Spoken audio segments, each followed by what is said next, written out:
Holy shit, guys, forgive me for the absence. My name's CJ. Shadarcast, you know. From, like, part 27, I think it was? Yeah. So, yeah, it's been a long-ass time since I made a video. This is kind of disturbing now. Some explanations, though.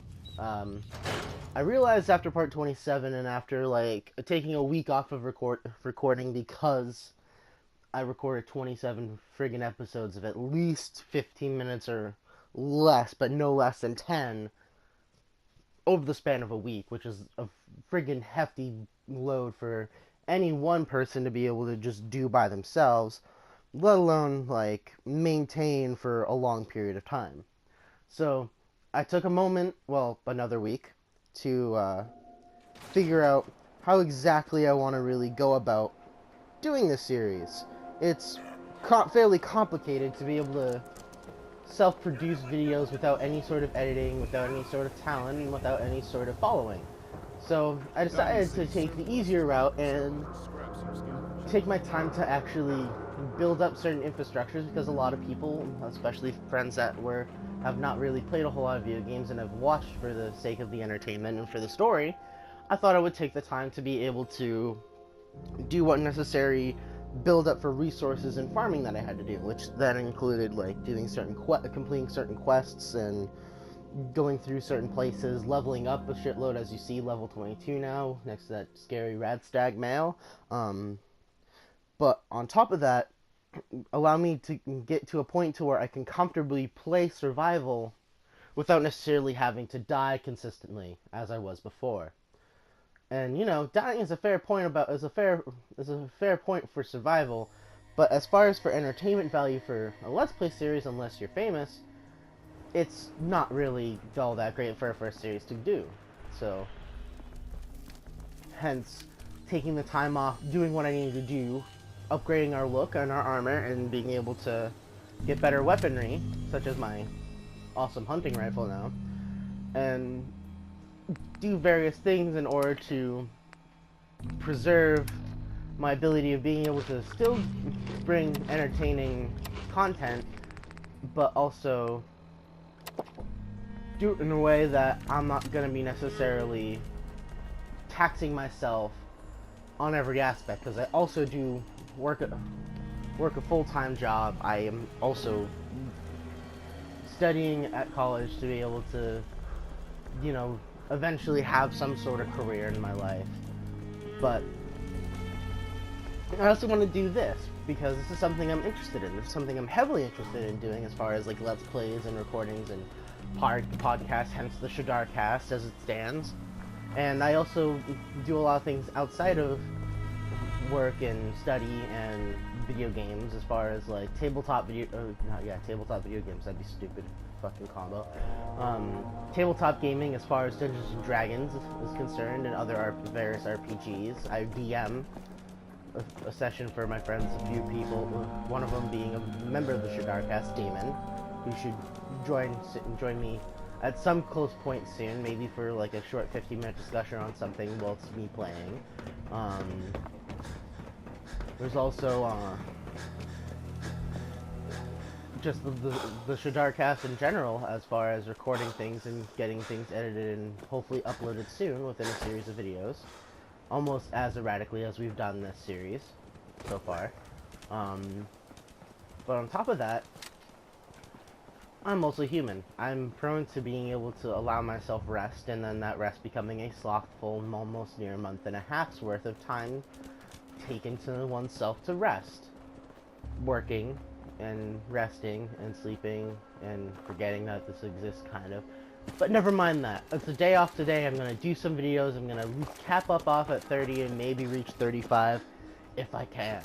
So now, what sort of updates have I been doing? What sort of things have I been completing in order to make a better success of the series? Well,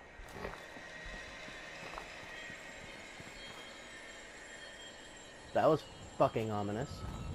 Alright, so, what things I've been doing? Well, I built up Red Rocket Station as sort of a main base, but also as a functional town.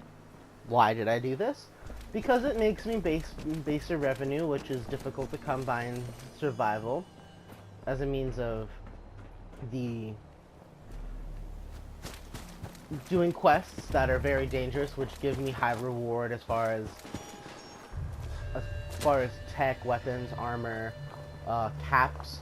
But those are very difficult in survival because you have the most likelihood and chance of just fucking dying from just a mere cough from a super mutant trying to slam your face in with a super sledge.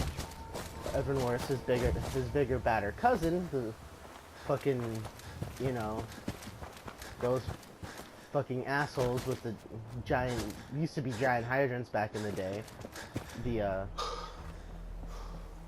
know what I'm talking about. Giant fucking super mutant supremes making mincemeat of my asshole using their advanced weapon. Oh! And here's another thing I have to deal with now too because I'm a high enough level. The Rust Devils! The DLC for all my favorite gubbins. Oh, God help me.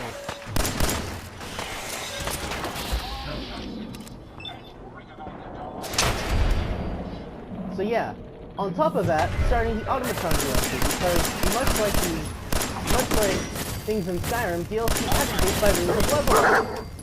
What sorts of level up? Well, basically anything and anywhere from being able to level up to certain ranks or completing certain tasks in order to get to higher rank. Or, well, rank, level, whatever. It's all based on levels, guys. It's just an RPG. It's what it does. Never an issue with that level. But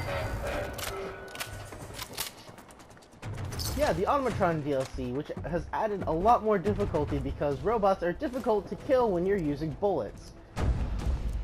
And I haven't necessarily advanced my tech skill yet to start investing in power armor because I've been mostly dealing with building up at least one settlement to be able to do anything with it. On top of that, I've gotten more settlements.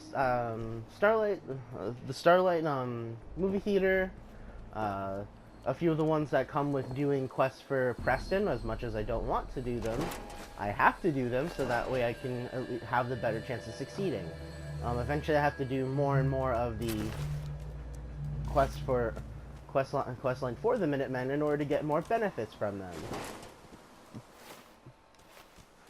On top of that, I've also decided to make an experiment out of this series as well, besides it being my very first, hopefully, truly successful Let's Play for, you know, the Shadar cast by myself, self-produced and all that shit, because, you know, gotta make money in order to pay for bills, is also doing the most peaceful and most paragon of endings for this game by making sure the Minutemen, the Railroad, and the Brotherhood of Steel are at peace with each other. I've looked at the guides, I've looked at every single thing that I possibly could to see because I'm very much a person of canonicity as far as like the canon ending's the ending I want to go, and that normally is settling with one faction and going almost all the way with it. Now, what do I mean by that as far as canonicity? My first playthrough was with the Brotherhood of Steel, which will, for a lot of people who are new to this game and series, know that there was a fandom generalized opinion that the Brotherhood of Steel were just bad. Now, this is mostly because, as far as they get into the retrospective sensation, because they're led by a person who follows the original Maxim doctrine of the Brotherhood of Steel.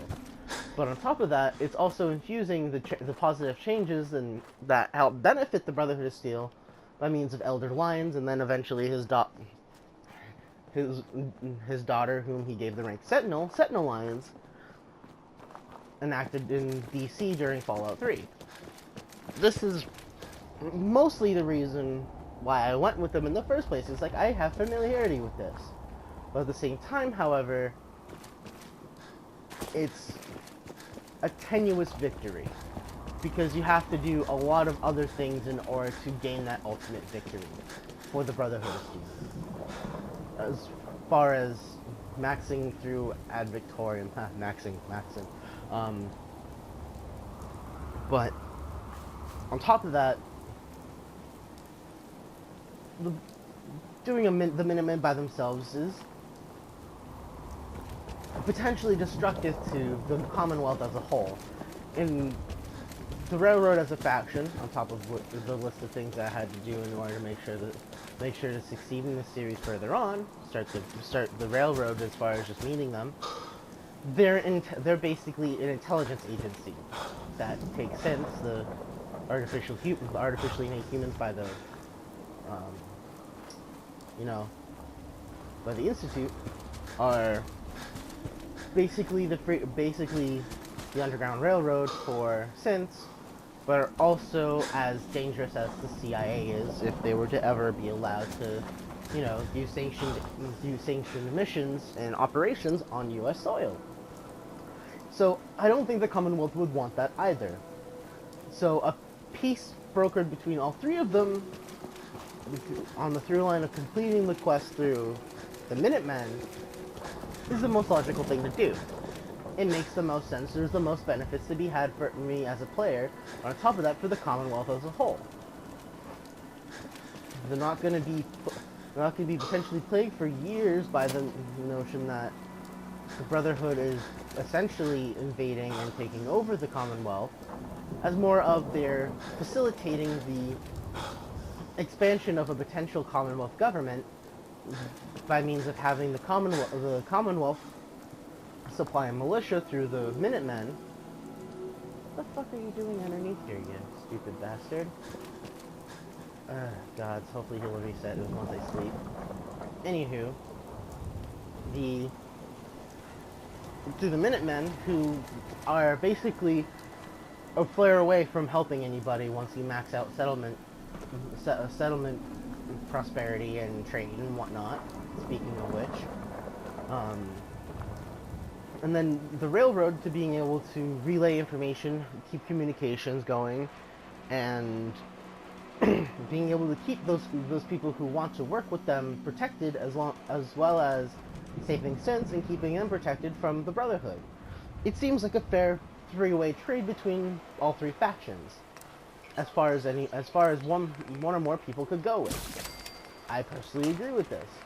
Damon and I, as far as wanting to make our Fallout 4 on the PC run with mods, to make the game better and more expansive, wanted to design the settlements in a way that would, reflect this sort of, great. 2 minutes left in the fucking video and I'm already suddenly getting attacked. This is fucking awesome. Alright. So the next part will probably have further explanations whilst playing, but for now, let's defend our fucking home from whatever menace decided to just pop out of the fucking woodwork today. Oh look, raiders. That's perfect. Oh wow, you're taken. Oh shit. Christ. Okay. That wasn't as bad as I thought it was gonna be. That was easily just the least concerning that it could be. Lord. Okay. Alright. So, without further ado, as far as that surprise, I'm going to continue this explanation in the next part. Hopefully, I don't, quit on you guys permanently, or take a large break again. So yeah, this has been part 28 of the Fallout 4 retrospective Let's Play of Survival by me, CJ, of the Shadarcast. I don't want to sound self-absorbed, so hopefully you guys will continue surviving with me from here on out, and I'll continue with explanations and whatnot, blah blah blah blah, and enjoy the rest of the series.